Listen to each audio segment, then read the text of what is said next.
और लंदन में राहुल कैम्ब्रिज के एमबीए के छात्रों को संबोधित करने पहुंचे थे, लेकिन वहां बिजनेस के बजाय सियासत की बात करने लगे। विदेशी धरती से भारत की छवि खराब करने की कोशिश की। राहुल ने आरोप लगाया कि संसद के बाहर केवल बात करने पर विपक्षी नेताओं को जेल में डाल दिया गया, उनके साथ बेहद सख्ती की गई। राहुल ने आरोप यह भी लगाया कि देश में अल्पसंख्यकों पर हमले हो रहे हैं। उन्होंने ये भी कहा कि अगर दुनिया में लोकतंत्र को बचाना है तो भारत में लोकतंत्र को मजबूत करना होगा। Taken in front of Parliament House, and that's where a whole bunch of opposition members of Parliament were just standing there talking about certain issues, and we were just locked up and put in jail. And that's happened 3 or 4 times, right? And it's happened relatively violently. That's just an example. And you've also heard of the attack on minorities, the attack on the press.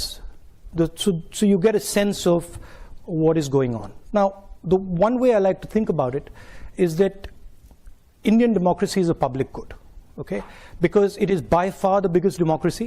Freedom app से सीखकर आपने बकरी पालन शुरू किया है क्या? अगर ऐसा है तो आप अपनी बकरियों को 1 करोड़ फ्रीडम ऐप के जो ग्राहक हैं उनको बिना किसी खर्चे के आप उन्हें बेच सकते हैं।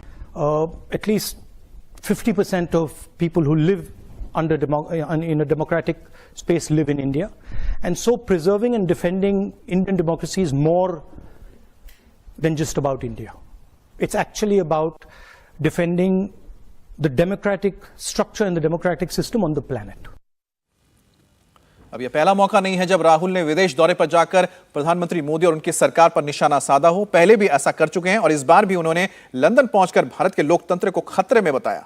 राहुल ने आरोप लगाया कि भारतीय लोकतंत्र के मूलभूत ढांचे पर हमला हो रहा है। संसद, स्वतंत्र प्रेस और न्यायपालिका पर काफी दबाव है। राहुल ने और क्या-क्या कहा है, आप खुद ही सुनिए। Everybody knows, and it's been in the news a lot, that Indian democracy is under pressure, is under attack, right? I'm an opposition leader in India, and we are navigating that space. What's happening?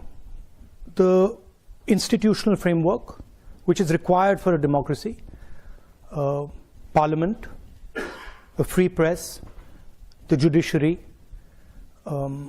just the idea of mobilization, just the idea of moving around, these are all getting constrained. So we are facing an attack on the basic structure of Indian democracy. Freedom app से सीखकर आपने बकरी पालन शुरू किया है क्या? अगर ऐसा है तो आप अपनी बकरियों को 1 करोड़ फ्रीडम ऐप के जो ग्राहक हैं उनको बिना किसी खर्चे के आप उन्हें बेच सकते हैं।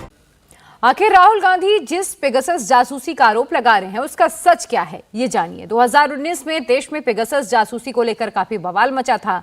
तब आरोप लगा था कि सरकार ने इजराइल की कंपनी से पेगासस जासूसी सॉफ्टवेयर खरीदा है और इसके जरिए देश के करीब 14 से लोगों को जासूसी की गई है। जिन लोगों की जासूसी का आरोप लगा था उनमें विपक्ष के बड़े नेताओं के अलावा कई पत्रकार, बड़े ऑफिसर, बिजनेसमैन शामिल थे। तो विपक्ष की ओर से संसद में इस पर काफी हंगामा मचाया गया था। संसद की कार्रवाई कई बार प्रभावित भी हुई थी। इससे सरकार ने जासूसी के आरोपों से इनकार किया था, लेकिन विपक्ष के आरोपों की जांच करने के लिए सुप्रीम कोर्ट ने एक एक्सपर्ट कमेटी बना दी। इस कमेटी ने अपनी रिपोर्ट में कहा था कि उसे जासूसी के शक में 29 फोन दिए गए थे, जिनमें से 5 फोन में मैलवेयर मिले, लेकिन इसके कोई सबूत नहीं मिले कि वो मैलवेयर पेगासस था। कमेटी ने अपनी रिपोर्ट में यह भी कहा था कि केंद्र सरकार की तरफ से उसे जांच में कोई सहयोग नहीं मिला था। इंडिया टीवी हर वक्त हर जगह डाउनलोड करने के लिए सर्च करें India TV news Google play store या ऐप स्टोर पर।